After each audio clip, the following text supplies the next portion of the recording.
2013 সাল, জাংকুকের বয়স তখন মাত্র 15। বুসান থেকে সিউল এসেছে মা বাবাকে ছেড়ে আকাশে। ট্রেনের রুমে 7 জন একসাথে ঘুমায়, কোনো টাকা নেই, কোনো বন্ধুও নেই। রাতে সবাই ঘুমিয়ে গেলে জাংকুক চুপ করে জানালার ধারে বসে থাকতো। হাতে ছোট্ট একটা নোটবুক, সেখানে সে লিখতো,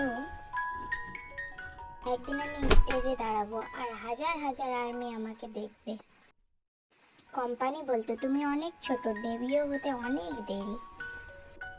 জাংকুক কিছুও বলতো না, শুধু প্র্যাকটিস করতো দিনে 16 ঘন্টা। একদিন হিয়ংরা জিজ্ঞেস করলো, কেন এত কষ্ট করছিস তুই? জাংকুক হাসতে হাসতে বলল, হিয়ং, আমি শুধু প্রুভ করতে চাই যে ছোট্ট শহরের ছেলেরা বড় স্বপ্ন দেখতে পারে। আজ সেই ছোট্ট ছেলেটাই গোল্ড মেডেল, আর তার সেই নোটবুকের কথাগুলো আজ সারা দুনিয়া শোনে।